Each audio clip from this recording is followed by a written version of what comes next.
नमस्कार। एक दुखद समाचार और दुखद समाचार जो उधमपुर से आ रहा है, जहां पर एक शादी समारोह का खाना खाने से 2 बच्चों की जान चली गई और लगभग 15 जो लोग जो हैं वो उन्हें अस्पताल में ले जाएगा, उनकी तबीयत ख़राब हो गई। जिस तरह से आप जानते हैं मॉनसून चल रहा है और यही हिदायतें दी जाती है डॉक्टर की ओर से भी कि आप लोग अपना ध्यान रखिए, बिना ढकी हुई चीज़ को बाज़ार में जो बिकती है वो ना खाइए, बाहर का जंक फूड अवॉइड कीजिए, क्योंकि इस मौसम में जो कि कीटाणु ज़्यादा होने के आशंका रहती है। गड्ढों में अगर पानी भरा बर्तन में उसे गिरा दीजिएगा, मच्छरों के होने से बीमारियां फैलती हैं। तो इस तरह की चीज़ें, और इसमें इस मौसम में खास करके ज़्यादा ध्यान रखना पड़ता है कि फ्रिज में रखा हुआ खाना ना खाएं, क्योंकि वो फूड पॉइजनिंग कर सकता है, या बासी खाना ना खाएं, खास करके मानसून के मौसम में। इसी से जुड़ी एक खबर है कि उधमपुर में एक शादी का समारोह, और आप जानते हैं शादी का जहाँ समारोह हो, गाँव में दूर दराज एरिया में जहाँ पे भी हो, बच्चों को एक अलग से उत्सुकता रहती है शादी का खाना खाने की, शादी में ढोल नगाड़े देखने की, उनका आनंद लेने की। इसी तरह की खबर जो है, उधमपुर में शादी समारोह में फूड पॉइजनिंग से 2 बच्चों की मौत होगी और 15 बच्चे लगभग अस्पताल में भर्ती हुए थे। जीएमसी अस्पताल उधमपुर के जो कि मेडिकल सुपरिटेंडेंट है, उनका यानी डॉक्टर संजय ने कहा कि डॉक्टर पीड़ितों पर कड़ी नज़र रख रहे हैं। शुक्रवार को आई रिपोर्ट, यानी परसों की अगर बात करें, इस रिपोर्ट में कहा गया कि जम्मू में उधमपुर से सलियाटा इलाके में 2 बच्चों की जान चली गई, जबकि 15 बच्चे उनका इलाज चल रहा है। और साथ ही साथ बताना चाहेंगे, बुधवार को उस क्षेत्र में एक विवाह समारोह आयोजित किया गया था, जहां इन बच्चों ने भोजन किया था, यानी खाना खाया था। और गुरुवार को कई बच्चों ने दस्त सहित समस्याओं की शिकायत की, जिससे पता चला कि वह खाद्य विषाक्तता यानी कि फूड पॉइजनिंग से पीड़ित है। अधिकारियों ने बताया कि इन बच्चों को गुरुवार को यानी कि वीरवार को और शुक्रवार की दरमियानी रात को अस्पताल में भर्ती करवाया गया था।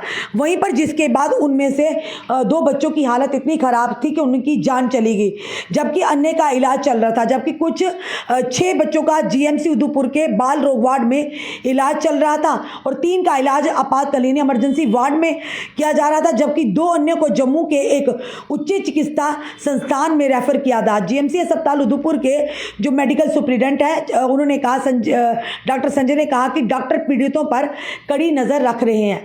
फिलहाल हम ये प्रार्थना करते हैं उन 2 बच्चों की जिनकी जान चली गई है, इसका शादी का खाना खाने से भगवान उनकी आत्मा को शांति दे, उनके परिवार को इस गम से लड़ने की शक्ति और ताकत दे। जो 15 बच्चे जिन्हें हालात ख़राब होने के नाते उन्हें अस्पताल में यानी कि रेफ़र किया गया था, अस्पताल में भर्ती किया गया, भगवान करे वो जल्द से जल्द स्वस्थ होकर अपने माता पिता तक पहुँचे।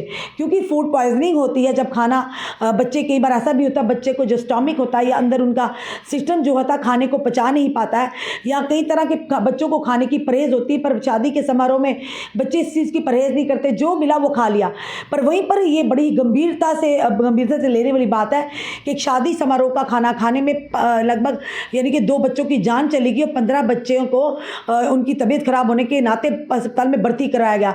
आखिर इस चीज़ की जाँच होनी चाहिए, क्या था उस खाने में जो बच्चों को नहीं रास आया और इतना पॉइजनस खाना हो गया, यानी उन्हें फूड पॉइजन होगी जिससे 2 बच्चों की जान चली गई। क्या लगता है शादी समारोह में कुछ खाने में ऐसी चीज़ थी या कुछ जहरीली चीज़ थी, यानी ये सारी चीज़ें जांच का विषय होंगे। या क्या लगता है कि और बड़े जो लोग थे वहाँ पर, और भी लोग थे, उन्होंने भी खाया हो, क्या उनकी भी तबीयत खराब हुई होगी। पर ये ज़रूर कहेंगे कि शादी का समारोह उन परिवारों के लिए मातम का बन गया होगा जिनके घर के 2 ये बच्चे थे जिनकी जान चली गई। और ये बताया जा रहा है बुधवार को ये फंक्शन था, कार्यक्रम था एक शादी का, जो नाम है जगह का वो भी आपको बताएं, बड़ा सलियाटा नाम जगह को बताया जा रहा है। और ये सलियाटा जो है ये बताया जा रहा है सत्यल्टा जगह का नाम बताया जा रहा है। ये उधमपुर के एक ग्रामीण क्षेत्र का जगह है वहाँ पर, और एक शादी का समारोह था और बच्चे वहाँ पर खाना भोजन किया था। और उसके बाद वीरवार और शुक्रवार की दरमियानी यानी रात की अगर बात करें तो बच्चों की तबीयतें, उन्हें दस्त होने की शिकायत है, यानी लूज मोशन उन्हें लग गए, जिसके कारण सुबह जब उन बच्चों को अस्पताल ले जाया गया तो उसमें से 2 की हालत बड़ी गंभीर थी, जिनकी जान चली गई। और ये डॉक्टर ने वहाँ पर इस चीज़ की पुष्टि की कि उन्हें फूड पॉइजनिंग हुई है।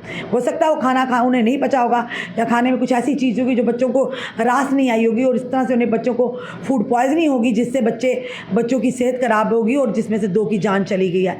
तो हम आपसे भी कहेंगे कि इस समय में, इस मौसम में ध्यान रखना चाहिए खाने पीने का, बाहर जाने से परहेज़ करनी चाहिए, बाहर के खाने से परहेज़ करनी चाहिए, क्योंकि ये 2-3 जो महीने बड़े मुश्किल के महीने होते हैं। गर्मी की वजह से कोई भी चीज़ अगर आप कहीं आधे घंटे या 10 मिनट के लिए रखते हो तो उस चीज़ में बाहर से बबल्स आने शुरू हो जाते हैं, यानी वो चीज़ ख़राब हो जाती है, उसमें कीटाणु आ जाते हैं, बीमारियों का घर होती है। ऐसे भी आप घर में अगर कोई सब्ज़ी बनाएंगे जिसमें टमाटर डले होंगे, आप आधे घंटे के लिए सब्ज़ी को बाहर रखिए, आप देखते होंगे सब्ज़ी भी ख़राब हो जाती है। तो हो सकता है शादी समारोह में देर तक सुबह से चीज़ें बनी हो और रात को जब बच्चों ने शाम को फंक्शन में वो खाना खाया तो उसकी वजह से वो बीमार हो गए हैं। तो आप लोगों को भी ध्यान रखना चाहिए, आप अपना भी सेहत का ध्यान रखिए, क्योंकि हमारी सेहत की सुरक्षा हमारे खुद के कदों पर है। ये मानसून का मौसम है, परहेज़ कीजिए बाहर से जंक फूड से, क्योंकि फूड पॉइजनिंग के चांसेस ज़्यादा रहते हैं जिससे लोगों की जान भी जा सकती है। फिलहाल ये उस परिवार के लिए 2 शब्द ज़रूर लिखिए, उन बच्चों के लिए जिनकी जान चली गई है। ओम शांति ज़रूर लिखिएगा और इस वीडियो को ज़्यादा से शेयर कीजिएगा।